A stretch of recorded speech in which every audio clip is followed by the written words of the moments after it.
Lara and Stephen to introduce themselves, and share with us all of their awesomeness and learnings, and then so that we can get started with the session. So welcome, Lara and Stephen. Thank you. Thanks, Lou. So excited to be here. Hi, everyone. I know some of you, but most of you I do not. My name is Lara Hein. I am from a company. I'm here joining from a company called UpMetrics. We're an organization, a company that is focused on data and impact analytics for nonprofits and other social impact organizations. Steve is going to get into a little bit deeper later on when we start presenting on our side, but I'm happy to be here. I first got introduced to Radical Partners through one of our cohorts that was sponsored by Philanthropy Miami, and had Radical Partners join our cohort. So really excited to be coming in and presenting at the Radical Partners cohort with the Open for Business and sharing the knowledge that we were able to first share with the team at Radical Partners. So a little bit about me. I was a former fundraiser. So my first 10 years of my career were focused on fundraising, specifically in corporate fundraising. So I worked with the Clinton Global Initiative. I worked with Partnership for a Healthier America, which is the organization that started with the Let's Move campaign. So really trying to help organizations understand the impact of the work that my organizations were doing through grant writing, through sending out, wrap-up reports, through trying to share reports on, how specific programs were going that those organizations and those companies were funding. And so it was a huge awesome opportunity to come over to UpMetrics 4 years ago and to take that work and really expand it to, being able to help other organizations do the same, but at scale. So really excited to be here. I am currently in Pennsylvania, but a fun fact about me is that I live in a van and I travel full time. And I am gonna make it to Miami again sometime soon. So hoping to meet some of you when I get back on the road and get down south.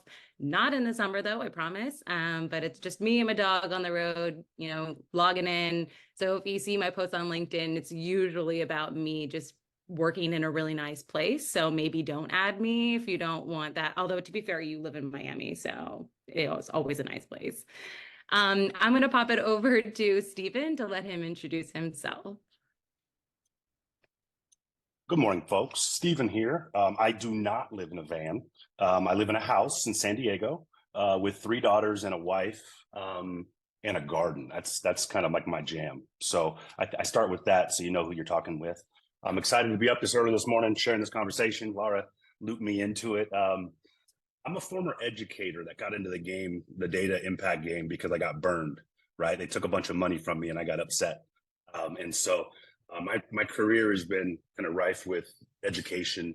As a teacher, basketball coach, AD, assistant principal, college professor, all throughout Los Angeles, South LA, kind of just realizing that using information and using relationships kind of in the education space is very similar as it is in the impact space. Oh, we're good? Oh, sorry. Forgive me, the little hiccup there. Let me remember my script about who I am. Long story short, in a second, we're going to jump into a conversation about the why. And I don't want to bury the lead, but my why is losing $8 million when I ran programs for kids. And so when you lose money, when you represent a bunch of young people throughout South Los Angeles, East LA, et cetera, you get a little hip to the fight. And so what I learned was if you could help folks use information to tell stories, they're not as likely to get hit with that budget cut. So I'm the first hire it up. I kind of came on early to jump on this party and join, create some energy around how can we do this in a way that doesn't feel icky, like some of those statements made in that chat, how it doesn't feel judgmental. How can we get people to stand on their work and articulate what they're up to? So in a minute, we're going to get a little deeper into this conversation, but doing this work kind of in narrative form and talking only kind of allows you to only get so far. But once you start to put real acumen and system behind it, as far as like data collection and information, storytelling, and all these things, then what you're able to do is actually put some bass in your voice. And that's what it's about for us is how do we help capital get to communities quicker? One of the ways we do that is by empowering nonprofits to best articulate what it is that they do and how they do their work. So a couple years ago, we're about 8 years in now, we started to really put effort into scaling a conversation around how do you use technology to enable these nonprofits to best articulate where they're up to. And that's what this came down to. Real quick, Laura, the screen share isn't showing, so I just want to make sure what slide you want me to get to. I think we're pinned, and I think that might be what's going on here. So I don't know. Okay, it's all good. Replace spotlight. I think that might be it. Is it working now? I have it. It's your screen share is paused. I swear I work for a tech company. Hey, it is all Maybe you can good. stop sharing and share again, Laura. Okay, let me try again.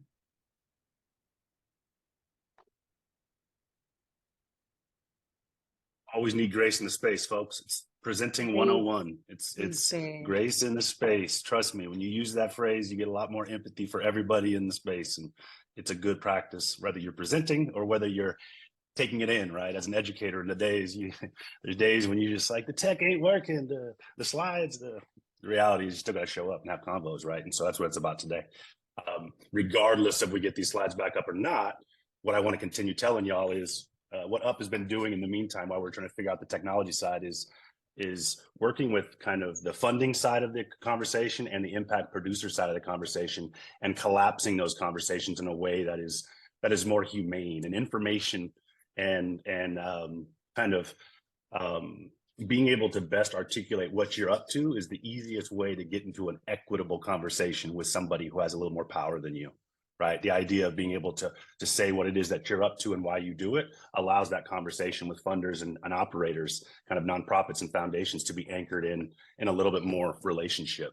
And I think when relationship is centered, what we're able to do is get off this evaluation only concept and start looking at impact and kind of what we're trying to do is more of a collective team sport. And I think that's what we're really trying to do in this work. And that's what UpMetrics has always been trying to focus on. So what you'll see in those pictures right there is a bunch of really rad folks that decided to jump on this party a long time ago as one of the first ones to do it. It's really cool when a bunch of other folks kind of jump on and say, yo, there might be something here.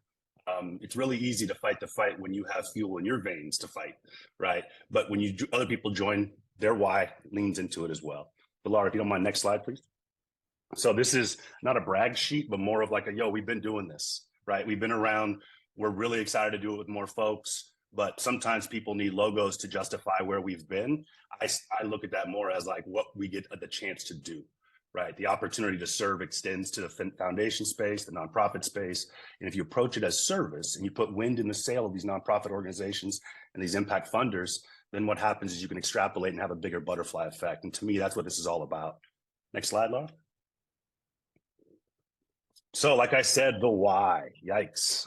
Just so you know, folks, this is 6:17 in the morning for me, and this is me on low energy. So I apologize, y'all getting me quiet, but the why really gets me amped.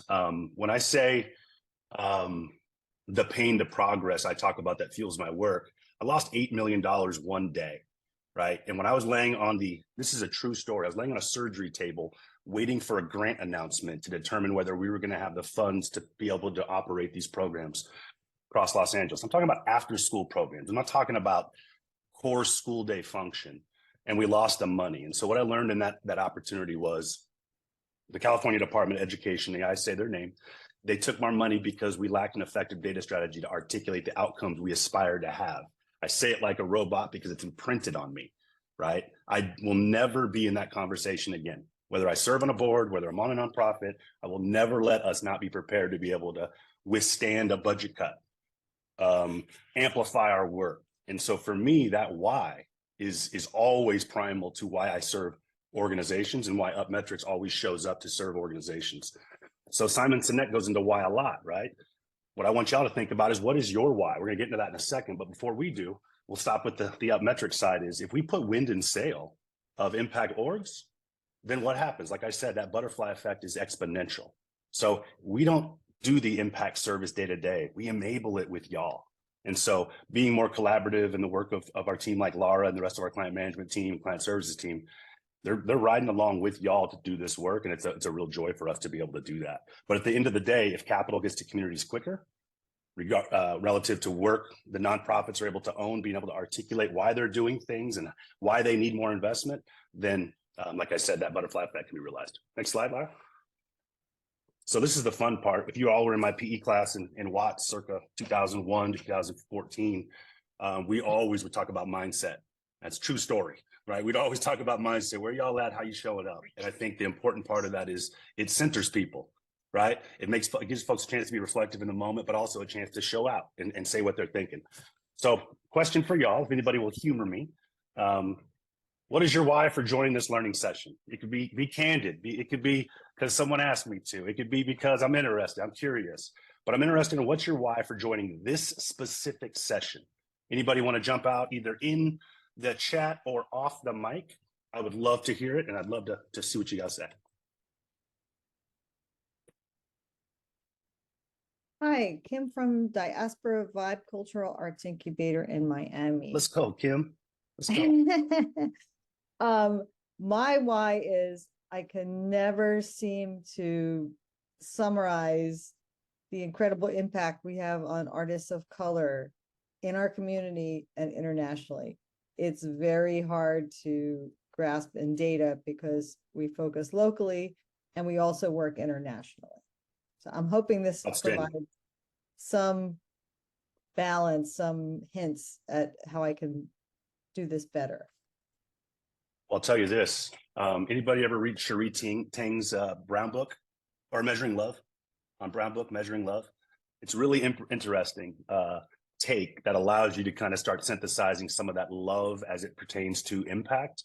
Well, a lot of the organizations struggle to only look at quantitative data only, but they start to forget about that life data, that story, that human testimony piece, that love piece.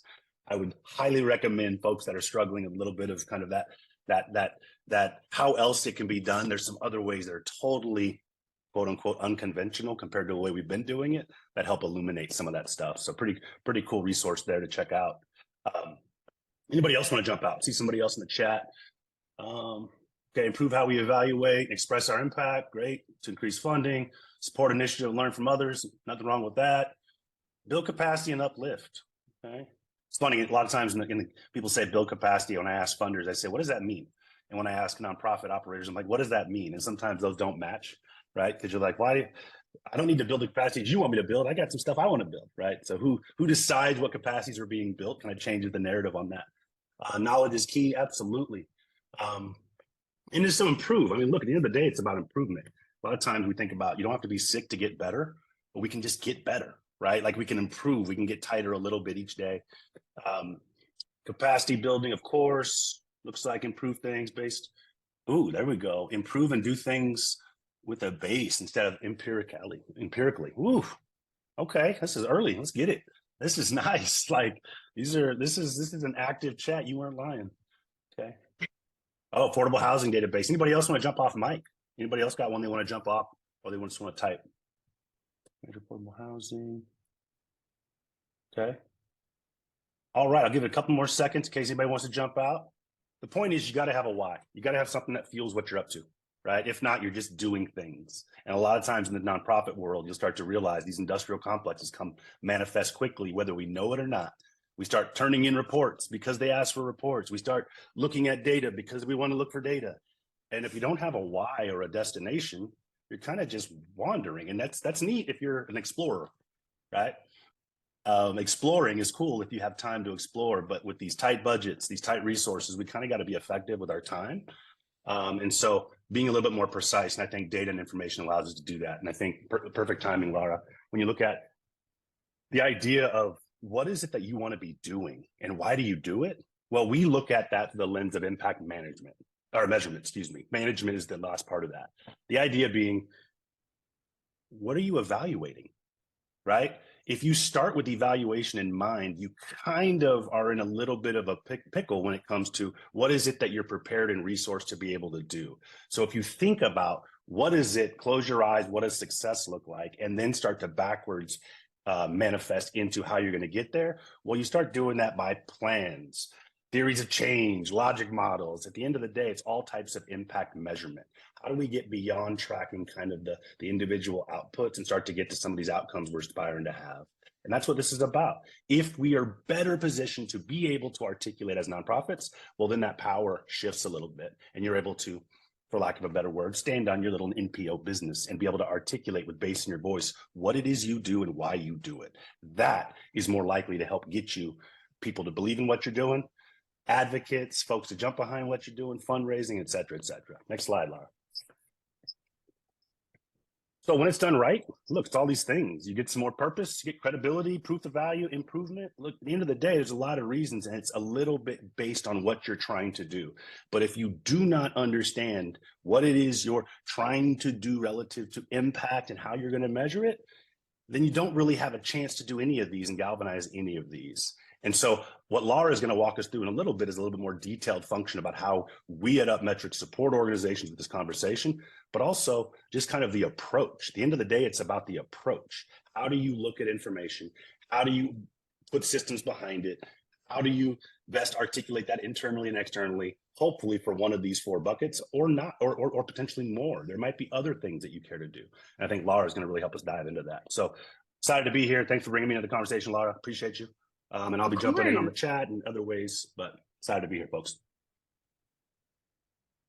Yeah, I'm really excited to have you here too. So, so what I do want to talk a little bit about is, this is a question that we're going to add into the chat, but I do want to go back through a little bit.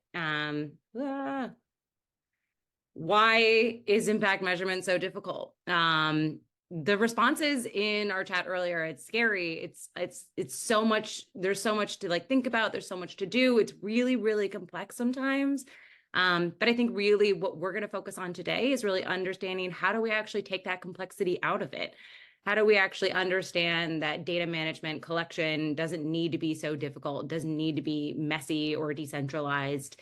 How do we actually improve the capacity? Like Stephen said, what is capacity building to a nonprofit? How do we actually make sure that it isn't really an impediment to the way that we can actually showcase our impact? So our pretty easy way of starting with that is going into this first question that is in the poll right now. Do you currently use an impact framework, or have you an experience using any frameworks within your past organizations?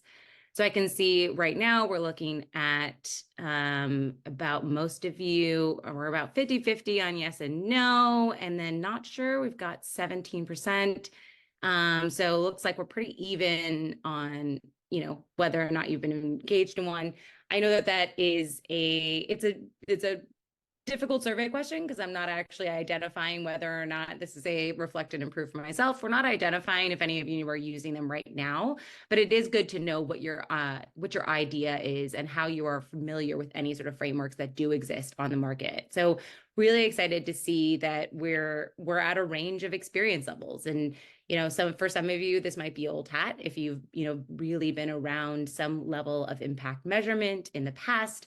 But for some of you, some of this information might be new. And so I'm really excited to dive into that and really understand how do we take you through this process of beginning to create a framework, or maybe looking at the ones that you already have in place right now and sort of evaluating what that means and what that looks like for your organization.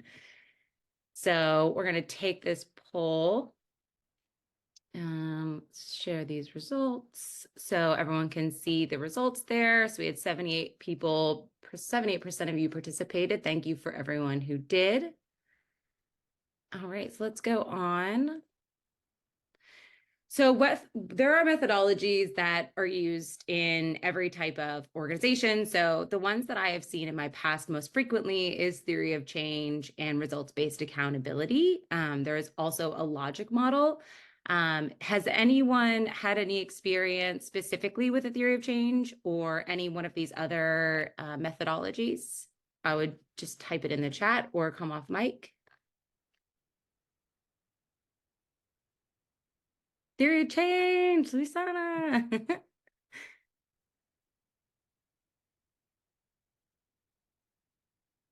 Nice. Learned about theory of change here. SRI, yes. Public health work. Yep. Logic model as well. With Radical Partners. This is amazing. Radical Partners. Look at you. Yeah, I mean, there are a lot of different ways to think through what methodologies work for you in your organization or what has worked for your organizations in the past. And that's not to say that anyone is right or wrong. It's just what that organization, what works for them. What we're going to walk through today is UpMetrics methodology, and it'll be a little bit different, but something that I think will help you and your organizations think through your work in maybe a slightly different way. So even if it's just a way that gets you and your brain to consider your work a little bit differently, or think through a more efficient way that you can actually utilize this. The way that UpMetrics thinks through it is really with data in mind, with really thinking through how do we actually add the information? How do we use this framework to create a structure that helps us then better share out that data? Frequently, the other types of models are missing that element of how do I actually put the numbers to this. So we have a lot of clients come to us and say, I have a theory of change or I have a logic model, but we're not really sure how to actually put, numbers to this and really understand if this is working for us.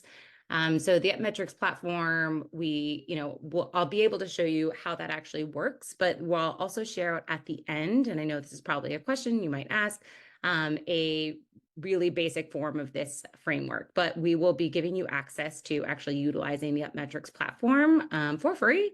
It's for everyone, not just for Open for Business, but I wanted you to know that, we have the opportunity to actually take this and be actionable within today, tomorrow, the next month or so. So just so you know, using a framework is going to be huge for any type of work that you're trying to embark on. So UpMetrics thinks through our methodology in a pretty simple way. It is, you can see here, a cyclical process, but sometimes it goes the opposite way. Sometimes you cross through the circle, sometimes you go around, but we call it DECAL. So DECAL methodology is define, collect, analyze, and leverage. And so we're going to be going through this process and really focusing on that define element. So what does it mean to understand what we want to measure here? So how do we actually define what is our North Star? How do we understand where we're going to get to at the end of this process? So obviously this is it's not, Rome wasn't built in a day. It wasn't, you can't boil the ocean. We have a lot of clients and grantees that come to us and they really want to be able to do everything all at once. But you'll get into define and then you'll go to start collecting your data and you'll realize that we don't collect A, B, and C, or we don't actually have this data available, or we don't have the ability to find this publicly in any sort of, publicly available data set. So you might need to go back to define and really understand what it is. You don't want to be collecting data just for collection's sake as well. So maybe you've been sending out surveys that actually have been asking questions that no one's doing anything with that data. So you don't want to be taking that information and, burdening the people that you're working with, your communities, by collecting information that isn't necessary. In the analyze section, so we're not actually going to be going through that today, but with UpMetrics and with Radical Partners, when they were working with us in our cohort, we actually built out dashboards that then showcase this information. But what we can do within the UpMetrics platform in this free version is really understand, how do we actually see all of this data that we're collecting and all of these different metrics and pull it out to look at it from a 40,000 foot view. What is my organization doing? What is my impact? And how are we actually using this to better communicate our work or to share out or work through things internally? So then I'll be joining Lou on our next session. So that is on reporting. So that is more of our leverage element of DECAL.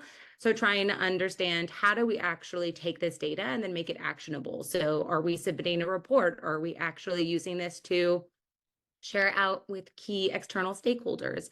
So that leveraging part was where you realize, like, hey, maybe we didn't define this correctly. Maybe we missed the mark on some of these metrics. Maybe we really need to understand how to evaluate what we are collecting and what we are trying to see. So that's when you get back into define. So it's data collection, the entire process. Your data journey is going to be messy, and it's important to recognize that it's not a straight line. It's not even a circle. It's sort of all around the place, and you're going to make a lot of changes. But the important thing is to just start doing it. So I'm going to take a pause here. Are there any questions in the chat that I'm missing, Stephen? Anything going on down here? You are good to go. No, you're good to go. Okay, awesome. Are there any questions on the decal methodology, or any thoughts that maybe your organization has gone through, or any questions?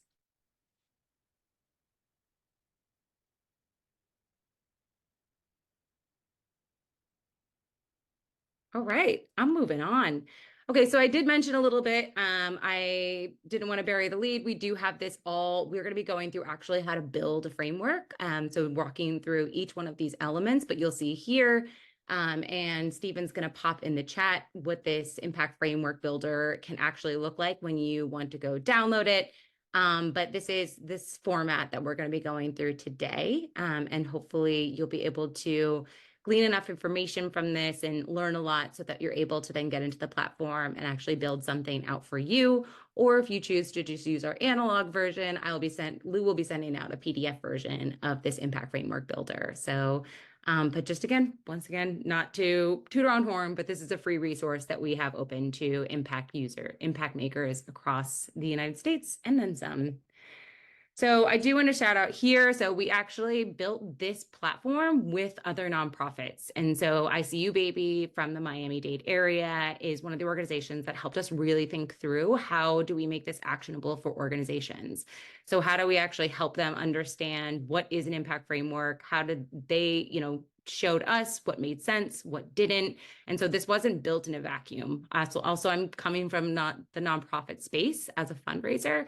And so I was trying to think this through as we were, understanding what does this framework need to look like? How did I want to see it as a fundraiser? And so this has really been a labor of love from the entire organization, from our entire company, and for many of our clients and grantees. And so this isn't something that was built without real intention behind it. We are a purpose-built platform.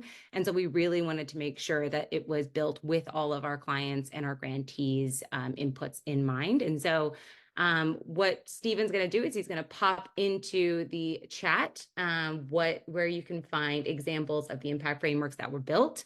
Obviously, we'll take a look at those probably later, but at least so you have the link and you have access to seeing different examples of the frameworks that we have already built. So let's jump into it. Now that we've talked about it enough, what does it actually look like? How do we get it done? What are the ways that we can actually be actionable within this? So the impact framework is built upon dimensions, and those dimensions are broken down into who, what, quality, better off, and community contribution. So I'll go a little bit more into the details of what that actually means, but really it helps you frame your work in similar to how, theory of change has activities, which are their inputs, that goes all the way to their what, which is their outcomes. So it's similar to a theory of change in that, and it's a mix of that and all the other different types of theories of methodologies that we came down to, really focused on really how do we see that process of your work go all the way through and to the point where you're actually seeing community impact. So that community contribution piece is going to be huge and important for you and your organization to understand what are we actually doing that is moving the needle towards what our mission and our values are. So here we can see so if you need to look at it like a table, this is actually a pretty simple structure for you to really understand.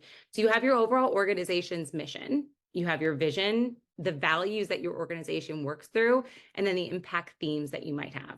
You might not have all of these, and it's not necessarily important, especially in the platform, but overall, but I think this really helps you define and sort of drill down into your work, what defines your organization.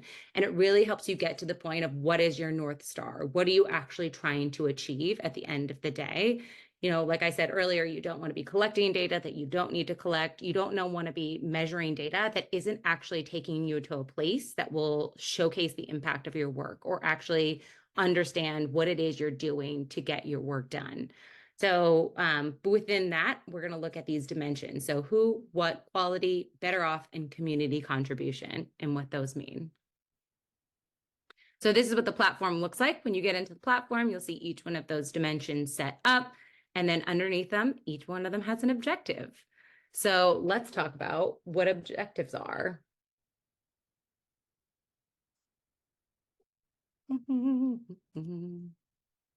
I apologize. This is what it looks like when it's filled out.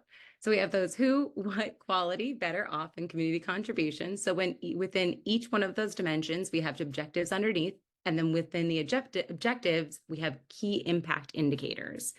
And so we'll talk about the definitions of those in just a second, but you can see here, this is what a framework filled out will look like when you're actually done and complete with everything. I want you to note here that you'll see that the objectives is sort of a theme on what you're measuring in each one of the key impact indicators. And the key impact indicators are always something that is measurable. So I want to see number of youth served, number of youth by ethnicity, number of youth by age. So if these are key important indicators within your organization that will help you achieve your final outcome, then that's what you want to be adding into underneath those specific objectives. So you can see here across the entire way, we're actually looking at them in terms of numbers and measurability. Within the GetMetrix platform, and I do want to note and go back to what Stephen was talking about earlier with qualitative data, you might note that qualitative data isn't in here. And so we do have the ability within the platform to showcase qualitative data alongside the quantitative data. Sometimes I get myself all mixed up there. Alongside the quantitative data. And so really that is an opportunity to show the context, to show the ethos, to show the people behind the work that you're doing and the stories behind the work you're doing. So this, I do want to say, is very numbers based. And that is just as an element of making sure that this has, you know, some legs to stand on, that the numbers, the calculations that are being done in the platform have something to pull from. But we are thinking about different ways to get qualitative information included into this framework. So stay tuned. We're very excited to continue building out this platform and see what that looks like in the future. But for right now, it's very quantitative focused on this framework. Okay, so you'll find that every single type of methodology that you are going to come across, whether it be RBA, theory of change, logic model, is going to have their own definitions for things. And so Metrix is not, we're part of that as well. So we want to make sure you understand how we think through these definitions so that it better helps you understand, set up your impact framework. So we have objective here. So objective is a group of KAIs that help provide structure and organization to your framework. And so like I said earlier, so it's more of a header to what's going on and what are the KAIs that you're going to be measuring underneath that. So that one is not going to be a measurable amount. It will be, like you saw earlier, service youth within the local community is the header to the number of youth served, to the number of families served, to the number of household by household composition type. So what you're doing there with the objective is taking that higher level element and giving context to what's going on underneath it. And the key impact indicator is just going to be those metrics underneath it. And so really understanding what is important. And I want to be very clear here that your impact framework should be a high level look at what you do. You don't want to get too much in the details because at the end of the day, when you're sharing this information out to stakeholders, any community members, any board members, they want to see at a glance at what this looks like. You can get deeper into more of your data on a granular level using raw data to build out, you know, spreadsheets or dashboards or anything that really makes more of a impact to a specific stakeholder. a little bit more focused, but really this impact framework helps you take a look, helps stakeholders take a look at your organization from a 40,000-foot view. So really understanding who you are at a glance and what your organization does, so they can really quickly identify, what's going on, what are they doing, and how are they actually achieving this work. So I do want to note here, so this is important as you're thinking through this work, so that there's the who, the what, the quality, and the better off. The who and the better off are always deeply connected. So I am looking at these two different elements here. So who I am serving, are they better off because of the work that I am doing? So you can see how those two connect to each other. So number of youth served is really important to understand. The work that we're doing, are we seeing that they're doing better off? The who is better off, excuse me. So I got a little tongue tied there. Improve relationships and social emotional learning outcomes. So you can see how that objective is directly connected to the service youth within the local community. So you'll find that those two are connected dimensions. And additionally, you'll find that what and quality are connected dimensions. So deliver a youth development program is really highly connected to provide high quality programming for the youth. So you can see how the percentage of a daily attendance showcases that what you are doing. So number of school partnerships that we offer, number of programs provided, number of hours of youth spent in each program each month is really connected to, are we actually seeing what we're doing, creating a quality indicator? So are we understanding that, are people even coming to these programs? So are we actually seeing that they're coming to it, that they're returning to our programs, that they are seeing high satisfaction scores? So these two dimensions are highly connected because what you're doing is really connected to the quality of how people are working through your program. So we'll go back through these a little bit more in detail. So we have the who. So that's your demographics, characteristics, number of recipients, pretty simple who we are serving. That's, I think, one element, one dimension that a lot of our clients have a pretty easy time getting through. What we are doing, so how many programs are we running? How many products are we providing? What is the capital that we're putting into the community? So that is your what. Your quality. So the quality could be anything from your Net Promoter Score. So a scale of 1 to 10, how did you experience this event? Are we seeing a lot of people joining them? Are we seeing a lot of returning events, returning quality, excuse me? Are we seeing a lot of people returning to our events? And so just really understanding, is the work that we're doing quality? Are they actually finding value in that? And then at the end of the day, are they better off because of that? So are we seeing social emotional learning scores go up? Are we seeing that they are reporting they feel more connected to their community? And so a lot of times this is where you'll see a lot of qualitative data come in. And a lot of information about how they experienced it. So this is really data that you're going to have to collect from the communities that you're working in and understand if they're better off. Now, community contribution is a whole nother bite of cake in itself. And so I want to definitely note here that this is the most difficult for a lot of our clients, a lot of grantees, and for a lot of UpMetrics users to get through. So community contribution is really just looking at the space that you and your organization are working in. How are we identifying the work and how is it actually impacting our community? So I do want to note here that this is probably where we find the most issues, not issues, but most like where a lot of our clients get stuck is really understanding, what does this mean? So if your organization does, let's say, open for business. So let's say one community contribution might be something similar to, are we seeing the employment rates in Miami go down? Are we seeing unemployment rates in Miami-Dade area going down? So or is the open for business project taking the work that they're doing and making a bigger impact on the overall community within the Miami-Dade area?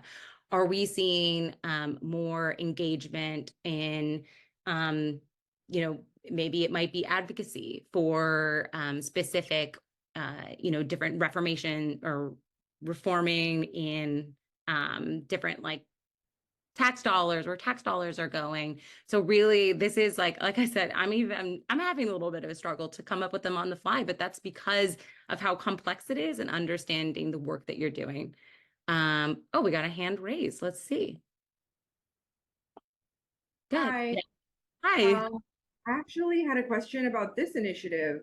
Could you share the impact, the metrics, the results, the outcomes of like this kind of, for example, for this metrics and impact framework definition? So how would you measure this initiative that we have with these wonderful workshops and stuff like that for Radical Partners and this Miami Open for Business initiative? Yeah, that would be great. Honestly, that I will actually follow up with you on there. I think Lou and I probably could get together and build out a framework specifically for this program. A lot of impact frameworks are actually built at an organization level and not a program level, but it does make sense to think through. You can actually create an impact framework for a specific program.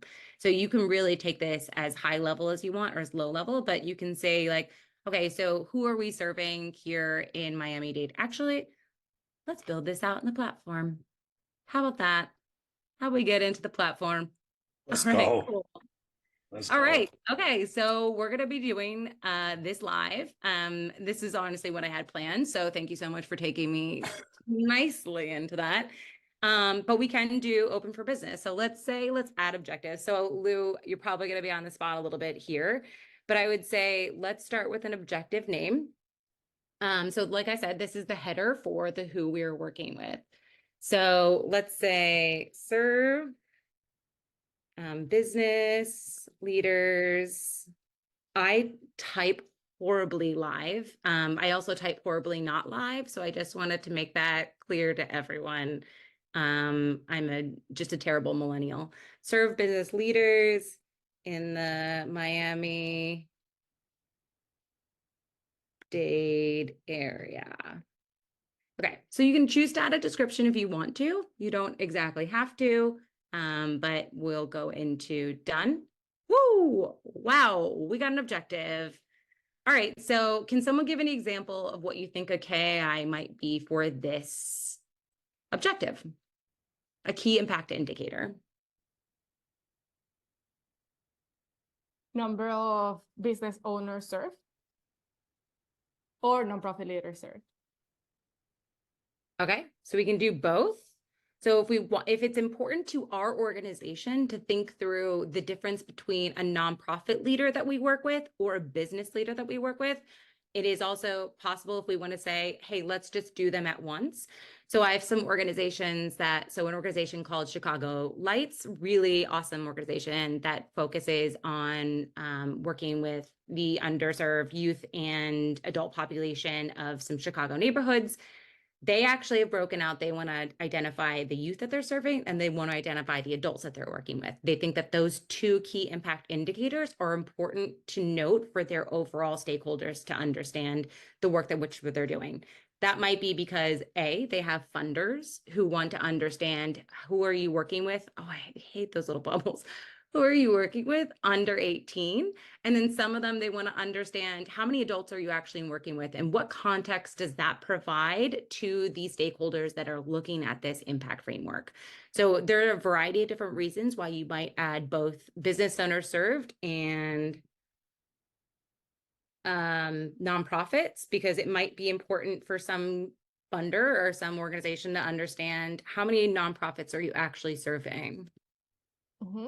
Yeah, and as part of like the umbrella of the Open for Business program, we are about 7 different technical assistance service providers that like serve different type of businesses, right? So like we are, for example, Radical Partners serving at large on the nonprofit end, but there are also other organizations that serve small businesses like county-wide. And then they have TA providers or technical assistance provider for neighborhood-based small businesses too. So if we think it like that, that's why we would do the differentiation. Yeah, and that's awesome. And I think that really makes a lot of sense for your organization. And some people might just say overall organization served, and that might be fine for them because that gives you all the context in which you need to understand the work that they're doing. Eileen, I see you have your hand raised. Hi, good morning. Thank you for this presentation and this information. I just have a quick question on the key impact indicators. Is there an option to view some sample key impact indicators? Because I think sometimes the challenge is actually identifying, what we should include, and so it would be nice to see samples. I checked out the other link and I saw it had on the side, it shows like the number of key impact indicators included in those, but I was gonna kind of dig deeper there. Thank you. Yeah. If you actually scroll through to the bottom of this, like if you actually like go through, it just tells you how many key impact indicators are included.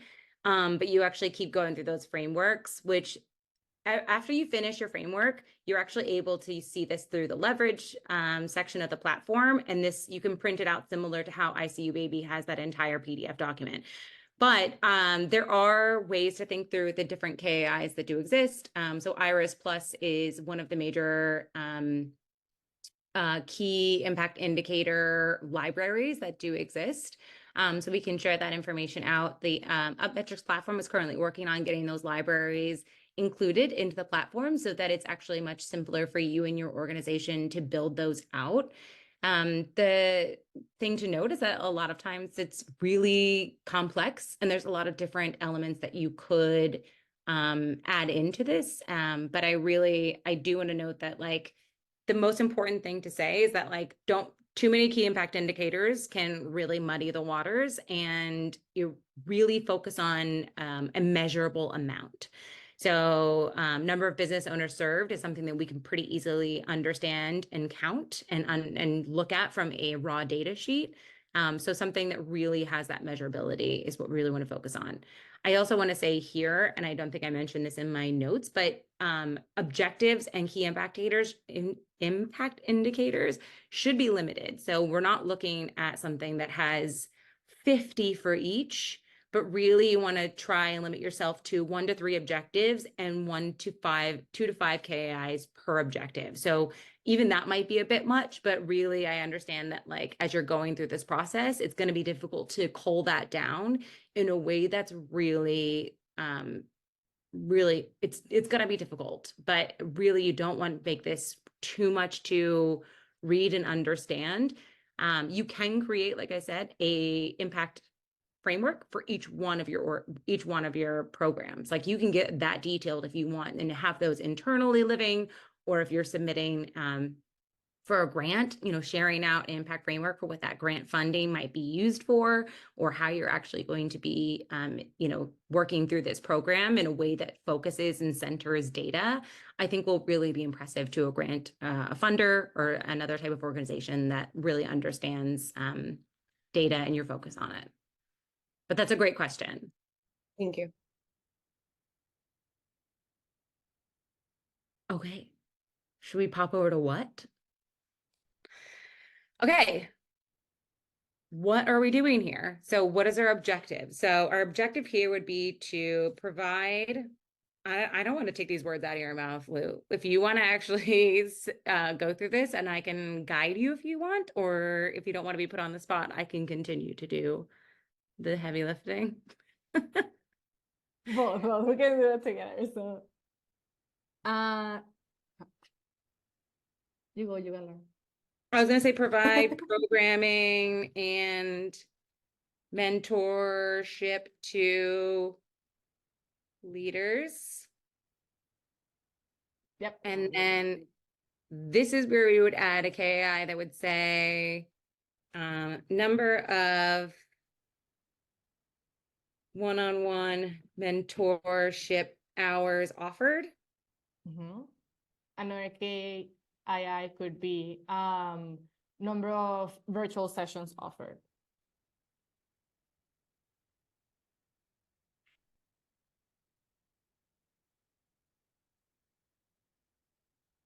All right.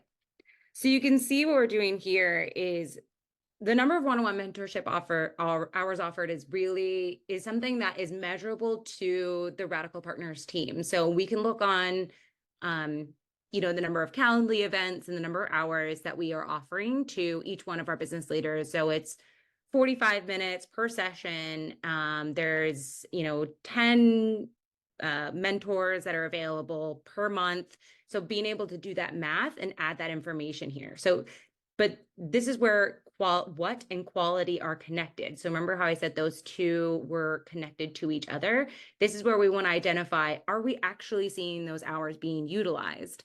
And so this is going to help the organization internally understand, okay, we are providing these mentorship hours. Are we actually seeing these mentorship hours being utilized? So we'll say here, leaders, you taking advantage of OFB programming. Then let's add a KAI. That would be percentage of hours utilized. It's very similar to like what after school measurement looks like, right? Like with participation, dosage, are they coming? Are they engaged? Are they satisfied? Are they applying? But you're building that out. It's like a paint by numbers, so a little bit as it relates to what is it we were trying to do, and are we sure there's quality? Well, usually people in ownership-based activities vote with their feet. They show up, right? And so if they don't show up, it's a real simple metric to say, probably not satisfying, right? That's one measure, but what you're doing is putting the rest of that of how you can kind of nuance look at that for effectiveness, which is the whole point, right? Yeah. So are we seeing people join? And like at the end of the day, when we start looking at these numbers and we start seeing, okay, we're only seeing a 60% usage rate, like how do we actually increase that? And we identify like, maybe there's something in our what that we're not actually offering. So number of mentorship hours offered, maybe we need to add in number of mentorship hours offered, or we reach out to those specific OFBs, and really have those leaders. We're actually taking the time to, identify who might need these sustainability workshops. We're trying to take the time. And so really trying to meet your who, where they're at, by identifying how the quality is going. Does that make sense? Like I have an organization that I was working with for years, and they couldn't really understand why one of their service sites was really getting lower attendance rates than normal. And what they didn't realize, and this was something that was just not in their purview or what they weren't thinking of, was that a bus stop was actually moved from that specific service area. And so they didn't know that. So they were wondering, what is it that we're doing? How are we trying to service them? Maybe some of Luisa's emails are getting stuck in your spam. So there needs to be some sort of understanding about the work that you're doing internally and the lessons you're learning. Also from these specific frameworks, like how are we actually seeing and making changes into our service levels and what we're doing to impact the quality or, the work that we're doing, the attendance rate, the satisfaction. So that's where we'll get into the better off. So I know this is really rudimentary. So better off here. So we'll see number of, or let's objective. We're on objective, not KAI, Laura. Leaders receive funding or increase funding. Satisfaction or the objective name. Let's think through the objective for better off. So like what we're trying to do is understand, how do we know that our leaders are better off? So we would say the objective name is maybe the nonprofits are more successful, like they receive funding, the leaders in those nonprofits receive funding for the future. That would prove the capacity building. I mean, that's how you would measure the outcome, because the populations that you all serve are nonprofit leaders, us. So like, I guess, do the nonprofits that participated in these workshops later on receive funding, receive more opportunities based on the educational resources provided to us? Yep. Okay, so this is something that then like, okay, so now we see the that this is a piece of data that now Lou, maybe she has access to this. Maybe she has been asking, like, are you receiving funding after? This is something to think about when your data collection. But yeah, this is a really good indication of like, are we actually doing good for these business leaders? Are we seeing that they're getting more funding? Are we seeing that they have more, that they're able to grow their organization? So maybe we're also looking at number of employees at OFB orgs. And so maybe we want to see, like, is that changing? Are we seeing like a delta in that? Are you able to employ more full-time or more part-time individuals? So that would be an indication of that all of this work that's being put into this, the number of mentorship hours, the number of virtual sessions offered, is providing more information, more learning, more context to those organizations that are participating in this. They're better off because of it. So we're seeing that they're increasing their funding. They have more employees. They're serving more people, right? If they're serving more people, actually. Yeah, We're serving more actually individuals. individuals at the end. That actually, I have a question actually, because Stephen, you said that you had worked with San Diego, and I work with the public school district here in the countywide as well. And in the past, with the National Association of Urban Debate Leagues actually came to Miami, and we started the Miami-Dade Urban Debate League here. I know you probably know the San Diego Urban Debate League and the other ones in there. But that experience was eye-opening for me because the National Association taught us that when you enter into partnerships with the school district, like through memorandums of understanding or anything, they can provide data for you on the people that you serve, right? So I just wanted to share because this is really difficult for nonprofits, especially that are serving disadvantaged communities, because urban students are harder to get to locations. Like that's what we saw about the debate tournaments that we were hosting. It was very difficult, but we did get a huge return. So my question is, how can nonprofits that are small, don't necessarily have all this data, what is your recommendation for entering in these partnerships and relying with the actual schools, like we serve a lot of Title I schools, to receive this information? Because all of the demographic information, sadly, has exactly to do with the poverty and the minorities that were living in those zip codes. Sure. Yeah. I mean, what you're talking about is data sharing agreements, right? Like at the end of the day, data sharing agreements are data sharing agreements. They are agreements between entities to decide what information can be used and leveraged and shared, with, PII and FERPA compliance issues. And so you see a lot in the space where nonprofit providers are providing like interventions for incarcerated youth, right? You can't get any data on an incarcerated youth, yet you're supposed to report out on the effectiveness of your program. And so what ends up happening with these school systems is the same thing, and they all speak the same language, funding, right? At the end of the day, information that informs your effective work as a nonprofit serving a school district helps that school district secure more resources, especially as a Title I school, right? So usually what ends up happening is partnerships from the nonprofit providers or the LEAs. I don't want to speak out of pocket in Miami versus San Diego, but some of these acronyms about the local agencies providing the service or the nonprofit community-based orgs providing service. In their grant agreements, they're able to negotiate access to information that ties to what it is they're being granted to do. So like Laura just showed you, that impact framework, I wrote something earlier in the chat that said people are attaching these to their pre-grant documents. This is what we're looking at. This is why we look at the information. This is how we know who's better off.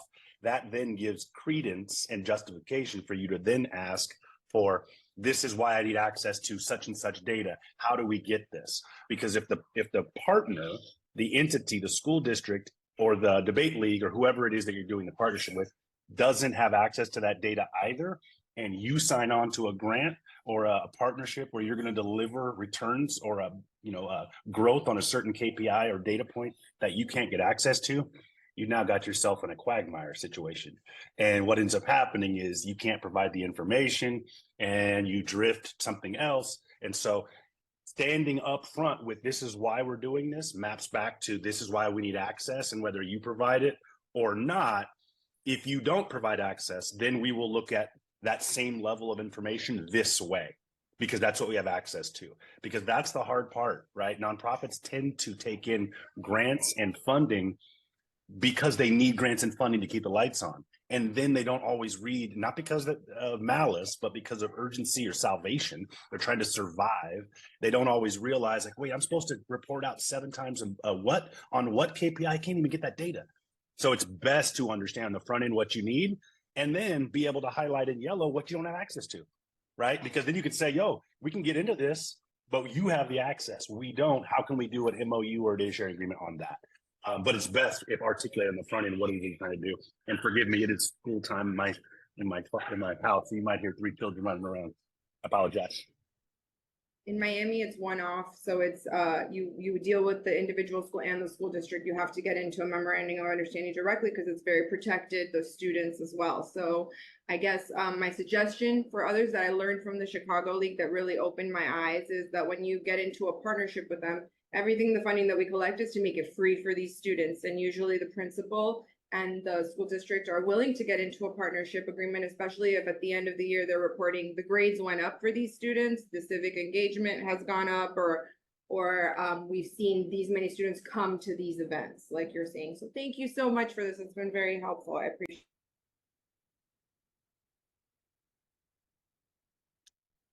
it. Yeah, Lou, you have your hand. Yes.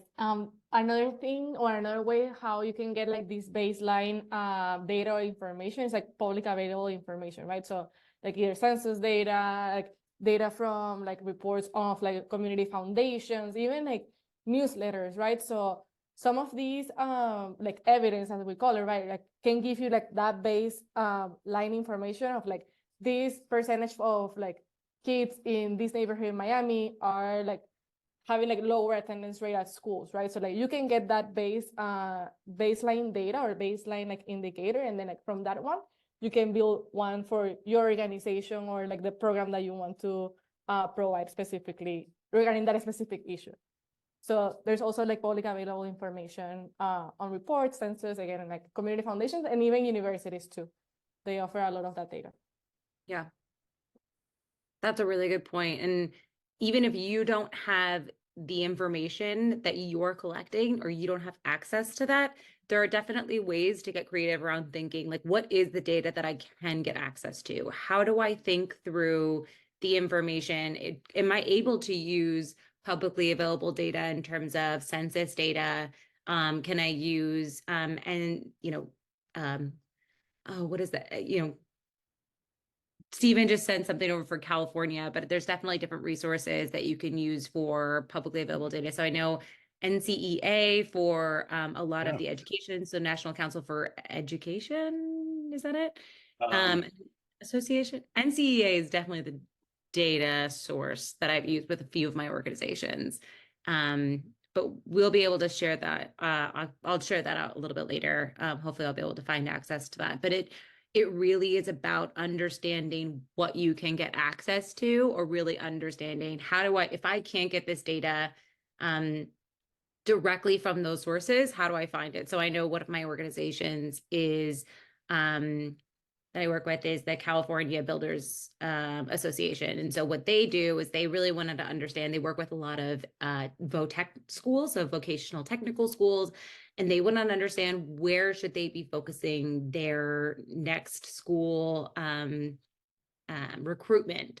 And so they went on to the websites and understood, like, what is the unemployment of the specific areas that they're, trying to target, the unemployment rate, knowing that because vocational technical schools are losing funding and not having enough people join, they really wanted to understand, how do we actually get resources to those technical schools based on the understanding that those tech schools have a lot of opportunity to provide employment with a relatively shorter amount of education, so of education time. So as opposed to four-year schools trying to get kids and young adults into VOTech schools to get into construction industries. And so all those construction industries that are their corporate partners were really curious to see that. So where is there opportunity for us to invest in those schools so that those areas then bring more construction workers to the organizations that we actually are in need of employment for?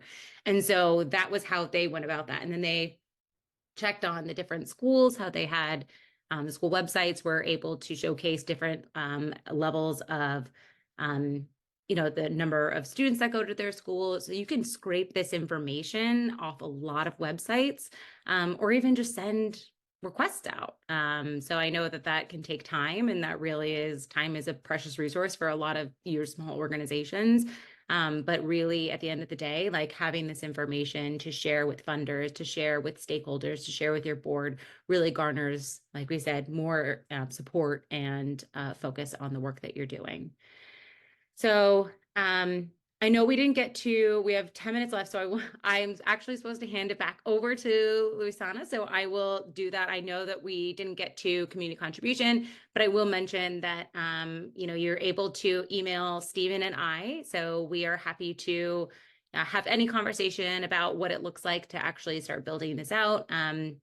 So we're Laura@Metrics and Stephen@metrics.com. So shoot us an email. We're happy to talk through it and download the platform.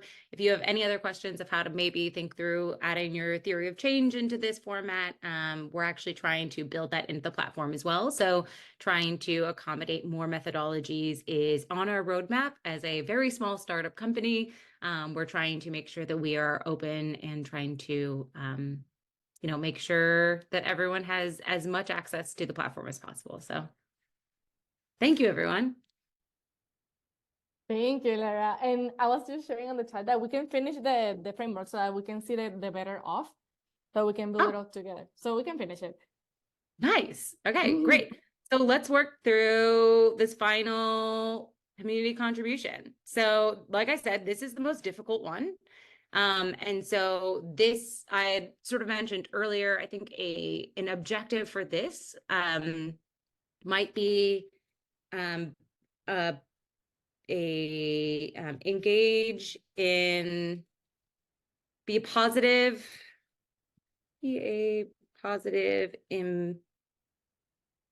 a positive role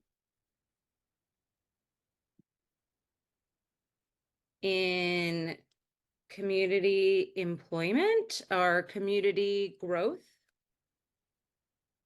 So that would be our objective name. And so our KAI would be unemployment rate in Miami-Dade area. So obviously we'd like to see this go down so we can add some details.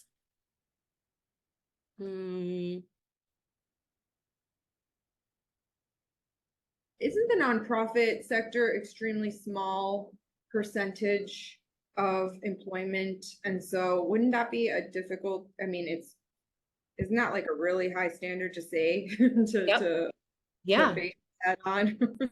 This is a really good point. And I really do want to note is that we are not saying that this is attribution. We're not saying that because Radical Partners is a part of, is hosting OFB, that we are actually changing this. But that is our overall goal, is to be a part of that ecosystem.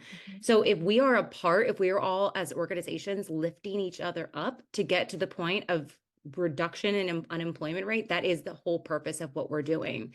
That is the mission and the vision of this organization, is to support those business owners, to be a part of that, the pillars of what Radical Partners purport to work on. That is really part of that. And so we're not saying that you did it. We're just saying that you're a part of that system. The whole point of all nonprofits is to work yourself out of a job. And part of that is these community contributions that you're trying to be a part of. And like I said, that's why it's so difficult, because it really is you trying to say at the end of the day, like, what are we doing? What are we actually working towards?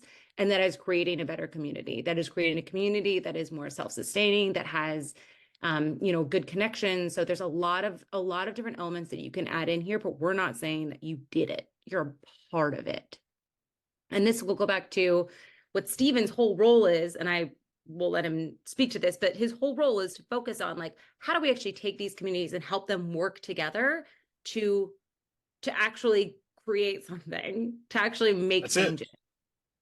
That's it. Like, you think about a lot of after school providers will say things like 100% of our kids graduate from high school, right? And you're like, that's skimming. You didn't do all the schoolwork. You didn't weren't in class all day. So like, but you can attribute to the positive direction. And so what you're saying, a lot of times you'll hear people talk about supplement, supplant. It's a supplement. There's a lot that goes into a kid being able to successfully navigate school all the way from kindergarten to graduation, right? And these after school providers, if playing in with their understanding of what they're trying to do and how it ties to the school day system plays into a kid more likely graduating on time, but you can't claim graduation as a success metric for you solely.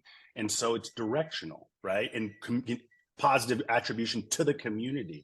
And so these are value adds. And this is what we look at to determine whether we're on the way, not to validate what we said we were going to do. There's the difference, right? It's not about validation of an assumption. It's about contributing to the movement forward of quality, learned young people in an educational environment, et cetera. Great question. Sorry, Laura. Just, I wanted to go ham on that one real quick. Yeah, absolutely. And as you should. I love Okay, it. Thank so- you so much, Lara. for helping us Yay, get I'm through so that happy. one. Yes, and I wanted just to say out loud, so for us to like ground it into a program. So you see like how we define like who are we serving, then like what are we doing to serve this population that we wanted to support, then like how what we're doing is actually working or not. Like so it's like defining like our progress, right? Defining our progress on what we're doing.